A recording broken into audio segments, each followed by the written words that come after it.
रम्याच्या फक्त एका चुकीमुळे वसू आत्याचं भिंग फुटलं। सगळ्यांनी मिळून वसू आत्याला चांगलंच धुतलं। पार्थने मोठ्या हुशारीने सगळं प्रकरण सगळ्यांसमोर आणलं आणि कशा प्रकारे रम्याने शेवटी आईचीच साथ सोडली। मित्रांनो, या सगळ्या गोष्टींचा नक्की अर्थ काय आहे हे तुम्हाला हा व्हिडिओ बघितल्यानंतरच कळेल। त्यामुळे हे सगळं जाणून घेण्यासाठी हा व्हिडिओ शेवटपर्यंत नक्की बघा। नमस्कार मंडळी, लग्नानंतर होईलच प्रेम या मालिकेच्या पुढील काही भागांमध्ये आपण जबरदस्त असा ट्विस्ट बघणार आहोत। तर मित्रांनो, पार्थ हा बागेमध्ये एकटाच बसलेला असतो आणि या सगळ्या गोष्टींचा तो विचारच करत असतो। खरं तर त्याच्या मनाला ही गोष्ट पटतच नसते की नंदिनी किती लवकर मूव्ह ऑन झाली आहे। म्हणजे जेव्हा डिनरसाठी नंदिनीच्या घरी आपण गेलो होतो त्यावेळी सुद्धा नंदिनी त्यावेळी जीवाला ताटामध्ये वाढत का होती, जीवाच्या आवडीनिवडी आता ती जपायला लागली आहे, त्याचा विचार ती करायला लागली आहे। आणि खऱ्या अर्थाने नंदिनीने हे लग्न स्वीकारलंय, परंतु मी काय एवढा त्रास करून घेतोय स्वतःला? मला काय या सगळ्या गोष्टींचा इतका त्रास होतोय? माझं आणि काव्याचं जर नातं बघितलं तर आमच्या नात्यामध्ये पुढे जाण्याचे काही चान्सेस मला काव्याकडूनही दिसत नाही। आणि मी सुद्धा पूर्णपणे अजून नंदिनीला विसरू शकलो नाहीये। ज्यावेळी नंदिनी माझ्या समोर येते तेव्हा सगळ्या गोष्टी मला आठवतात, मला पास्ट आठवतो। याच मुलीसोबत माझं लग्न होणार होतं ही गोष्ट मला आठवते। परंतु नंदिनीला मी समोर आल्यावर काहीच वाटत नसेल का? नंदिनी मी समोर आल्यावर एवढं इझिली रिॲक्ट कशी काय करू शकते? ज्या प्रकारे मी तिचा नॉर्मली एक दीर आहे आणि त्याप्रमाणेच ती मला ट्रीट करते आणि जीवामध्ये आता ती गुंतत चालली आहे। जीवाला तिने ॲक्सेप्ट केलंय, जीवाच तिचा नवरा आहे हे तिने मनाला सांगितलंय। मग मी का बाबा माझ्या एवढा स्वतःला त्रास करून घेतोय? पार्थ या सगळ्या गोष्टींचा विचार करत असताना तिथे आलेली असते रम्या अजून पार्थचं डोकं बिघडवण्यासाठीच आलेली असते। पार्थला ती म्हणते की पार्थ, अरे तू इथे काय करतोयस? आणि तेही एकटा? असा एकटा का बसलाय वेड्यासारखा? चल घरामध्ये। त्यावेळी पार्थ म्हणतो की रम्या, तुला जायचं तर तू जा, प्लीज मला काही वेळ एकटं सोड। मग रम्या म्हणते की पार्थ, अरे एकटं बसून काय होणार आहे? आणि तसंही मला माहिती आहे की तू आता काय विचार करतोयस ते। हे बघ पार्थ, मला तुझ्या डोक्यावरचं टेन्शन अजून वाढवायचं नाहीये, परंतु मला तुझ्या डोक्यावरचं टेन्शन कमी करायचं आहे एवढं मात्र नक्की। मला माहिती आहे की तू आता कोणाबद्दल विचार करतोय। पार्थ विचारतो की कोणाबद्दल? मग रम्या म्हणते, मला माहिती आहे तू नंदिनीबद्दल विचार करतोय। मला माहिती आहे की नंदिनीचं वागणं आता तुला खटकायला लागलंय, नंदिनीचं वागणं तुला खटकतंय। आणि खरंच नंदिनी अगदी खटकल्यासारखंच वागतीये। म्हणजे मी सुद्धा या सगळ्या गोष्टीचा विचार करते की ज्या मुलीचं लग्न एका मुलाशी ठरलेलं होतं, ज्या मुलाची तिला हळद लागली होती, त्या मुलाला ती डायरेक्टली अनोळखी म्हणून कसं काय ट्रीट करू शकते? आणि एवढ्या लवकर सगळ्या गोष्टी विसरून ती मूव्ह ऑन कशी काय करू शकते? म्हणजे सध्या जीवाचं आणि तिचं नातं बघता मला तर हेच वाटतं बाबा की जीवाला तिने ॲक्सेप्ट केलंय, जीवाला तिने नवरा म्हणून ॲक्सेप्ट केलंय, झालेली सगळ्या गोष्टी तिने ॲक्सेप्ट केलाय आणि तिने हेही ॲक्सेप्ट केलंय की तू आता इथून पुढे तिचा दीर आहेस। परंतु मला मात्र ह्या गोष्टी ॲक्सेप्ट होत नाहीये। म्हणजे खरंच कोणी एवढं पटकन कसं काय बदलू शकतं? म्हणजे पटकन कसं काय एवढा चेंज होऊ शकतो कोणामध्ये? आता रम्या मुद्दाम हे सगळं पार्थला बोलत असते आणि मेन म्हणजे पार्थ त्यावेळी तोच विचार करत असतो जे रम्या बोलत असते। त्यामुळे आता रम्याचं बोलणं पार्थला खरं वाटायला लागतं, म्हणून पार्थ शांतपणे रम्याचं ऐकत असतो। रम्या आता पार्थला म्हणते की पार्थ, तुला एक गोष्ट वाईट वाटणार नसेल आणि तू जर त्या गोष्टीचा वाईट अर्थ काढणार नशील तर मी तुला एक गोष्ट सांगू? त्यावर पार्थ म्हणतो की हो सांग, बोल तुला काय बोलायचंय। मग आता रम्या पार्थला म्हणते की पार्थ, हे बघ, एक गोष्ट लक्षात घे की जेव्हा नंदिनी लग्नातून गायब झाली होती त्यावेळची सिच्युएशन आठव।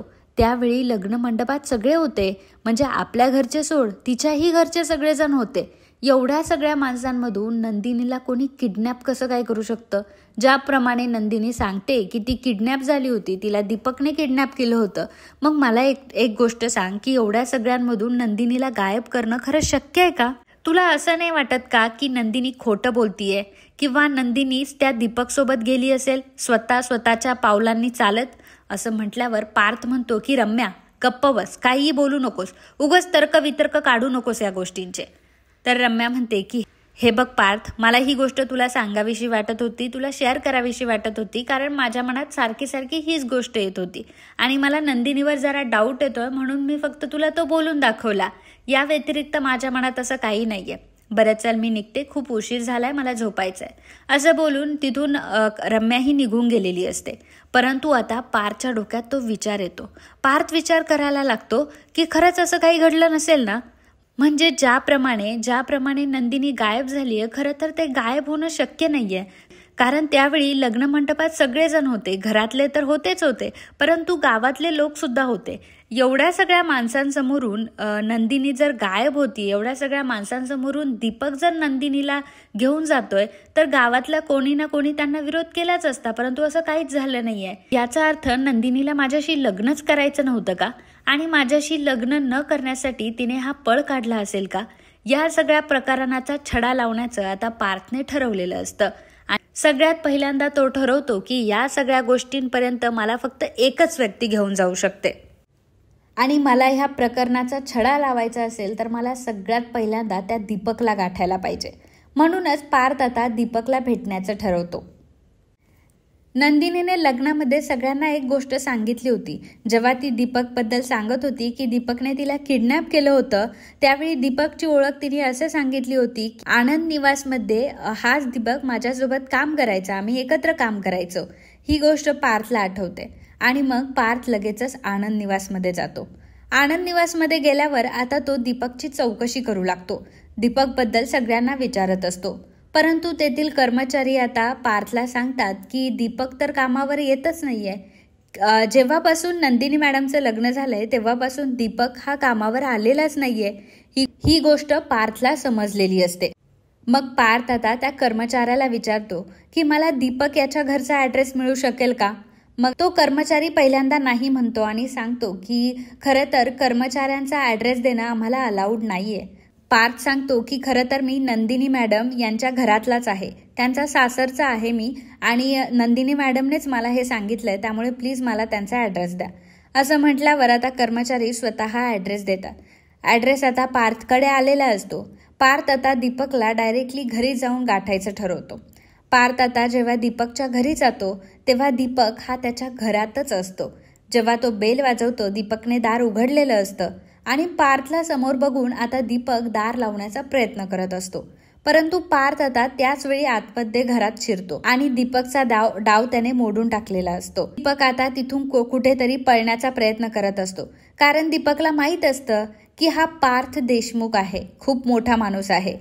मी जे काही कृत्य केलंय, मी नंदिनीला पळवून आणलं होतं, नंदिनीसोबत जबरदस्ती लग्न करण्याचा प्रयत्न केला होता आणि नक्कीच हा पार्थ देशमुख आता त्या गोष्टीचा बदला घेण्यासाठी आलाय, कारण याचं आणि नंदिनीचं लग्न होणार होतं. कदाचित नंदिनीचं आणि याचं लग्न झालं असेल आणि म्हणूनच मला पोलिसांच्या ताब्यात देण्यासाठी आणि मला मारण्यासाठी हा इथे आलाय. म्हणून दीपक त्याला अजून घाबरत असतो. पार्थ आता दीपकची कॉलर पकडतो आणि दीपकला विचारतो की मला खरं सांग की त्या दिवशी नक्की काय झालं होतं. दीपक म्हणतो की हे बघा माझ्याकडनं चूक झाली, खरं तर मी खूप मोठी चूक केली आणि मला त्या चुकीचा पश्चाताप होतोय. आता मी असं नव्हतं करायला पाहिजे. सांग नक्की तू काय केलंस तिकडे जाऊन, काय झालं होतं असं. दीपक सांगू लागतो की हे बघा मी तुम्हाला पहिल्यांदा एक गोष्ट क्लिअर करतोय की मी एवढं मोठं पाऊल उचललं, मी एवढी मोठी गोष्ट केली, त्यामागे फक्त माझ्या एकट्याचा हात नव्हता, तर त्यामागे तुमच्या घरातल्या एका व्यक्तीचा सुद्धा हात होता. झालं असं होतं की माझं नंदिनीवर प्रेम होतं, त्यामुळे मला नंदिनीशीच लग्न करायचं होतं आणि म्हणून मी नंदिनीला लग्न मंडपातून गायब केलं. माझ्या मित्राच्या मदतीने मी तिला जंगलात घेऊन येणार होतो, परंतु जेव्हा मी लग्न मंडपातून निघालो त्याच वेळी जीवा होता. जीवाने मला बघितलं आणि नंदिनीला आम्ही किडनॅप केलंय ही गोष्ट जीवाला समजली, म्हणून जीवाने आमचा पाठलाग केला. जीवा आमचा पाठलाग करत करत अगदी जंगलात आला होता. नंदिनीला मी त्यावेळी मंगळसूत्र घालणारच होतो, परंतु जीवाने तिथे येऊन मला खूप मारलं, माझ्या मित्रालाही त्याने खूप मारलं. नंतर तो नंदिनीला घेऊन तिथून निघून गेला, परंतु मी आणि माझा मित्र आम्ही दोघंही बेशुद्ध अवस्थेत होतो आणि मग त्यानंतर काय झालं याबद्दल आम्हाला काहीच माहीत नाही. तर आता पार्थला कळलेलं असतं की याचा अर्थ नंदिनीची याच्यामध्ये काही चूक नाहीये आणि खऱ्या अर्थाने नंदिनी किडनॅपच झाली होती आणि तिला किडनॅपच केलं गेलं होतं. जी काही चूक आहे ही या दीपकचीच आहे हे पार्थला कळलेलं असतं. पार्थ आता दीपकला अजून मारू लागतो आणि दीपकला विचारतो की सांग, तू मला मगाशी म्हटलास की या सगळ्यामध्ये माझ्या घरातला कोणाचा तरी हात आहे आणि हे तू एकट्याने केलं नाहीये. कोण आहे ती व्यक्ती, कोणी तुला सपोर्ट केला, कोणी तुला ह्या सगळ्या गोष्टी सांगितल्या करायला? मग आता दीपक म्हणतो की प्लीज प्लीज फक्त तुम्ही या सगळ्यामध्ये मला ओढू नका. मी तुम्हाला त्या व्यक्तीचं नाव सांगतो, परंतु मला पोलिसांच्या ताब्यात देऊ नका. मग पार्थ म्हणतो की ठीक आहे, मी तुला पोलिसांच्या ताब्यात नाही देणार, परंतु त्या व्यक्तीचं मला फक्त नाव सांग. मग आता दीपक सांगतो की मला हे सगळं तुमची आत्या म्हणजेच तुमची आत्या वसुंधरा हिने सगळं करायला लावलं होतं. ही गोष्ट ऐकल्यावर पार्थला तर आता खूप मोठा धक्का बसलेला असतो. वसु आत्या हे सगळं करू शकते असा त्याला संशय देखील कधी आलेला नसतो. मग पार्थ आता त्याला म्हणतो की तुला काही लाज वाटते का? माझ्याच घरातल्यांचं नाव कसं काय घेऊ शकतो तू? माझी आत्या असं कधी करणार नाही, मला तिच्यावर गॅरंटी आहे, विश्वास आहे मला तिच्यावर. तेव्हा दीपक म्हणतो की तुमच्या आत्यानेच हे सगळं केलंय, तुमच्या आत्यानेच मला हे सगळं करायला लावलंय. खरं तर यामध्ये माझा फायदा होता, परंतु त्यांचा सुद्धा एक फायदा होता. विचारतो की नंदिनीचं आणि माझं लग्न मोडून त्यांना काय फायदा मिळणार होता? मग आता दीपक सांगू लागतो, धरा यांची मुलगी रम्या हिला तुमच्यासोबत लग्न करायचं होतं आणि रम्याचं आणि तुमचं लग्न लावून देण्याची त्यांची खूप मोठी इच्छा होती, परंतु नंदिनी त्यांच्यामधला सगळ्यात मोठा काटा होता आणि मला नंदिनीसोबत लग्न करायचंय ही गोष्ट त्यांना माहीत होती. तर त्यांनी मला सांगितलं की तू नंदिनीला लग्नातून घेऊन पळून जा, ज्यामुळे आपल्या दोघांचेही जे अडथळे आहेत ते दूर होतील. तुला तुझ्या नंदिनीशी लग्न करता येईल आणि नंदिनी लग्नातून पळून गेल्यामुळे मला मात्र पुढाकार घेऊन माझ्या रम्याचं लग्न हे पार्थसोबत लावून देता येईल. माझी मुलगीही त्यामुळे खुश होईल आणि मीही खुश होईल. माझं इतक्या दिवसांचं असलेलं स्वप्न की माझ्या मुलीने देशमुखांच्या घरातच नांदावं हे सुद्धा माझं स्वप्न पूर्ण होईल आणि रम्याचं आणि पार्थचं लग्न झालेलं मी बघेल. दीपकच्या तोंडून ही गोष्ट ऐकून आता पार्थला खूप मोठा धक्का बसलेला असतो. या सगळ्या प्रकरणाच्या मागं वसु आत्या आहे ही गोष्ट त्याला आता कळून चुकलेली असते आणि त्यामुळे त्याला वसु आत्याचा प्रचंड राग आलेला असतो. पार्थ जेव्हा घरी येतो तेव्हा वसु आत्या असं जोरजोराने ओरडू लागतो. वसु आत्या खाली येते आणि म्हणते की काय रे बाबा, काय झालंय, एवढा मोठ्याने का ओरडतोय माझ्या नावाने? पार्थ खूपच रागामध्ये असतो. आता घरातले सर्व लोक तिथे जमा झालेले असतात आणि पार्थला ते विचारत असतात की अरे पार्थ, काय झालंय, एवढ्या रागामध्ये का आहेस तू? नक्की झालंय तरी काय तुला? तेव्हा मात्र पार्थ आता सगळ्यांना सांगतो की बाबा अहो तुम्हाला माहिती आहे या वसु आत्याने काय केलंय? अहो हे सगळं जे काही झालंय ना ते वसु आत्यामुळे झालंय. ही गोष्ट ऐकून सगळ्यांना धक्का बसतो. विक्रम विचारतो की पार्थ नक्की तुला म्हणायचं तरी काय आहे? मग पार्थ आता सगळ्यांना सांगू लागतो की माझं नंदिनीशी लग्न झालं नाही आणि काव्याला माझ्याशी लग्न करावं लागलं. सोबतच जीवाची नंदिनीशी लग्न करण्याची मजबुरी होती आणि नंदिनीचीही जीवाशी लग्न करण्याची मजबुरी होती. या सगळ्यामुळे आमच्या चौघांचं जे काही नुकसान झालंय, आमच्या चौघांचं आयुष्य जे बर्बाद झालंय, त्याला जबाबदार फक्त आणि फक्त वसु आत्या आहे. वसु आत्या म्हणते की काय रे बाबा, काय बोलतोयस तू हे? अरे तोंडाला येईन ते बोलतोयस. मी या सगळ्याच्या मागे आहे म्हणजे तुला नक्की म्हणायचं तरी काय आहे? अरे तुम्ही तर माझीच मुलं आहात ना आणि मी तुमच्या बाबतीत असं कसं करेल? तेव्हा पार्थ म्हणतो की अगं आत्या, मला तेच तर म्हणायचं आहे की आम्ही तुझ्या मुलासारखे असताना सुद्धा तू आमच्यासोबत अशी कशी काय वागू शकते? आता जीवाला डाऊट आलेला असतो. जीवा म्हणतो की दादा नक्की असं झालंय काय, जरा स्पष्टपणे सांगशील का?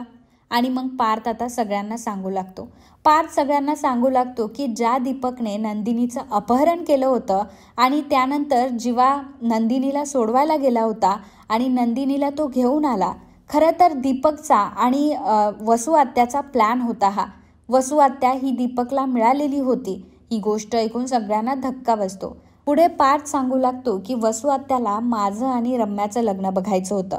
ऐनवेळी नंदिनी जर गायब झाली तर मात्र बाबांची नाचक्की होईल, बाबांची इज्जत धोक्यात असेल. ऐनवेळी मुलगी पळून गेल्यामुळे आता मात्र पार्थशी लग्न कोण करणार असा बाबांना प्रश्न निर्माण होईल आणि मग त्याच वेळी वसु आत्या सांगेल की माझी रम्या आहे ना, माझी रम्या करेल पार्थसोबत लग्न. आणि हाच तर वसु आत्याचा डाव होता. वसु आत्याला फक्त माझं आणि रम्याचं लग्न लावून द्यायचं होतं, म्हणून वसु आत्या एवढा घाणेरडा खेळ खेळली. वसु आत्याने त्या दीपकची साथ दिली. नंदिनीवर प्रेम होतं, त्याला नंदिनी आवडत होती आणि तसंही त्याला कोणीतरी साथीदार पाहिजे होता, जो साथीदार त्याला वसु आत्याच्या स्वरूपात मिळाला आणि वसु आत्यासोबत हात जुळवून त्याने मात्र नंदिनीचं अपहरण केलं. त्यावेळी जीवाने ते बघितलं. देवकृपेने जीवा हा नंदिनीला घेऊन परत आला, परंतु तोपर्यंत परिस्थिती मात्र पूर्णपणे चेंज झालेली होती. तोपर्यंत काव्याचं माझं लग्नही झालेलं होतं आणि ज्यावेळी काव्य आणि मी तिथून निघून गेलो तेव्हा मजबुरीमध्ये आता जीवाला आणि नंदिनीला सुद्धा लग्न करावं लागलं. खरं तर ज्या काही गोष्टी घडल्या भूतकाळामध्ये त्यामध्ये कोणाचीही चूक नव्हती. त्यामध्ये जर कोणाची चूक असेल तर ती वसू आत्याची होती. आता वसू आत्याचं भिंग फुटलेलं असतं. रम्या पण प्रचंड घाबरलेली असते, परंतु रम्या सेफ साईड पकडत असते. विक्रम फक्त रम्याला एक प्रश्न विचारतो की रम्या, तुला या सगळ्या गोष्टींबद्दल माहिती आहे का काही? तर रम्या म्हणते की नाही मामा, मला तर याबद्दल काहीच माहीत नाही. म्हणजे आईने मला काहीच सांगितलं नव्हतं आणि तू तर बघितलं ना की मी लग्नात सुद्धा नव्हते. मला तर याबद्दल काहीच माहीत नाही. मग रम्याच्या या बोलण्यावर सगळ्यांना विश्वास बसतो आणि मग हे सगळं कारस्थान वसू आत्याचंच आहे असं सगळ्यांना कळतं. आता वसू आत्या म्हणत असते की हे काय बोलताय तुम्ही? आता तुम्ही माझ्यावर अविश्वास दाखवणार आहात का? त्याला तर मी साधं ओळखतही नाही आणि तुम्ही म्हणताय की मी त्याची साथ दिली. अरे मी माझ्या मुलांच्या बाबतीत असं कसं काय वागू शकते? पार्थला आणि जीवाला मी अगदी लहानाचं मोठं होताना बघितलंय आणि पार्थ आणि जीवाच्या आयुष्यामध्ये मी असा गोंधळ कसा काय घालू शकते? मी एवढी स्वार्थी अजिबात नाहीये. दादा प्लीज माझं बोलणं ऐकून घे. दादा प्लीज माझ्यावर विश्वास ठेव. अरे मी असं काही केलेलं नाहीये. परंतु आता विक्रम स्वतः खूप चिडलेला असतो. विक्रमला कळलेलं असतं पार्थने ज्याप्रमाणे सांगितले, ज्याप्रमाणे शहानिशा केली आहे त्याप्रमाणे हे सगळं ह्या वसू आत्याचंच कारस्थान आहे हे आता विक्रमला कळलेलं असतं. ती सुद्धा वसू आत्या काही ऐकायचं नावच घेत नसते. ती म्हणत असते की मी त्या दीपकला ओळखतच नाही, तो दीपक मला माहीतच नाहीये कोण आहे. मग आता पार्थने त्याचा सुद्धा बंदोबस्त केलेला असतो. पार्थ आता दीपकला घेऊनच आलेला असतो. दीपकला तिथे बघता वसू आत्या खूप घाबरते आणि तिला कळतं की आज आपला शेवटचा दिवस आहे. या घरात आता आपण काही टिकत नाही. दीपक आता वसू आत्याचा भिंग फोडण्यासाठी सगळ्यांना पुरावा दाखवतो. त्याची आणि वसू आत्याची जी कॉल रेकॉर्डिंग असते त्या सगळ्या कॉल रेकॉर्डिंग्स आता वसू आत्या पुढे दीपकने दाखवलेल्या असतात आणि त्यामुळे आता वसू आत्या काहीच बोलू शकत नसते. वसू आत्याचं भिंग आता सगळ्यांसमोर फुटलेलं असतं. विक्रमला आता प्रचंड राग आलेला असतो की आपलीच बहीण आपल्या पाठीत एवढं मोठं खंजीर कसं काय खुपसू शकते आणि तिने एकदाही आपल्या मुलांचा विचार केला नाही. या सगळ्या गोष्टीमुळे माझ्या मुलाला किती त्रास होईल, माझ्या मुलाचं आयुष्य किती चेंज होईल या गोष्टीचा विचार तिने केला नाही. स्वार्थापोटी तिच्या मुलीचा विचार करून तिने माझ्या दोन्ही मुलांचा विचार केला नाही आणि आज जी आमच्या घरात जी परिस्थिती घडली आहे, माझ्या मुलांना त्यांच्या मनाविरुद्ध लग्न करावे लागले. खरं तर या पाठीमागे फक्त आणि फक्त वसू आत्या आहे. ही गोष्ट आता विक्रमला कळलेली असते. विक्रमला प्रचंड राग आलेला असतो. मानिनीला सुद्धा खूप राग आलेला असतो आणि सगळ्यांसमोर आता वसू आत्याचं सत्य आलेलं असतं. परंतु त्यावेळी काव्याची आता खूप चिडचिड होत असते कारण काव्याला प्रचंड राग ह्या गोष्टीचा आधी आलेला असतो की तिचं पारसोबत लग्न झालंय आणि तिला जीवासोबत लग्न करायला मिळालेलं नाही आणि सोबत आता नंदिनी आणि जीवाला ती नवरा बायको म्हणून बघत असते. हे दुःख तिच्यावर कमी नसतं आणि त्यातल्या त्यात हा मोठा गौप्यस्फोट झालेला असतो. त्यामुळे आता वसू आत्याची काव्या चांगलीच उतरवते. काव्या वसू आत्याला म्हणते की तुम्हाला लाज नाही वाटली हे सगळं करताना? अहो तुम्हाला कळतंय का की तुमच्यामुळे काय घडलंय? अहो या घरामध्ये किती काही गोष्टी घडून गेल्या. सगळेजण कुठल्या परिस्थितीमधून जात आहे, कुठल्या अवस्थेतून जात आहे याची तुम्हाला साधी कल्पना तरी आहे का? अहो माझ्यावर काय बितते. इथे आम्ही सगळ्यांनी आम्ही आमच्या मनापलीकडे लग्न केलेत. कुठल्या परिस्थितीत लग्न झाले हे सगळं तुमच्या डोळ्यासमोर होतं, तरीसुद्धा तुम्ही हे सगळं केलं.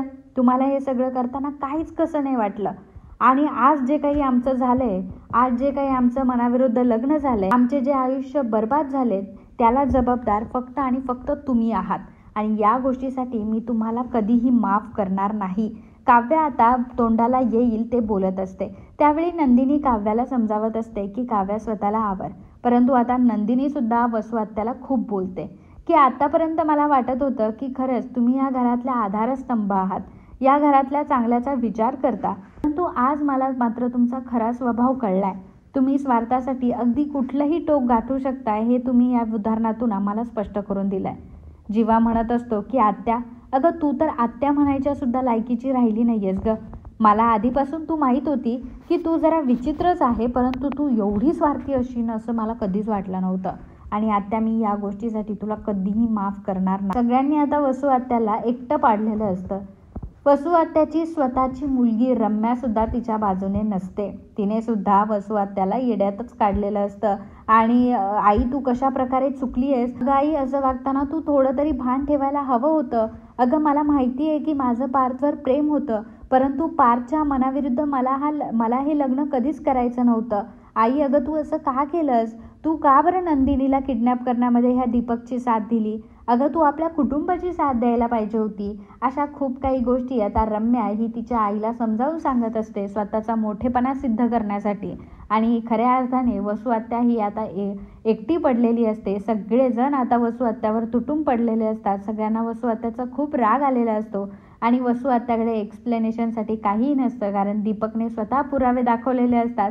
त्यामुळे वसू आत्या आता गप्प बसलेली असते. आणि तर मित्रांनो, तुम्हाला काय वाटतं की वसू आत्याला घराबाहेर फेकलं जाईल का? विक्रम स्वतः हाताला धरून वसू आत्याला घराबाहेर काढेल का? या सगळ्या गोष्टी खूप रंजक ठरणार आहे. सोबतच तुम्हाला आजचा हा आपला ट्विस्ट एपिसोड कसा वाटला हे आम्हाला कमेंटमध्ये नक्की सांगा. व्हिडिओ आवडला असल्यास व्हिडिओला लाईक करायला विसरू नका, चॅनलला सबस्क्राईब करायला विसरू नका. धन्यवाद.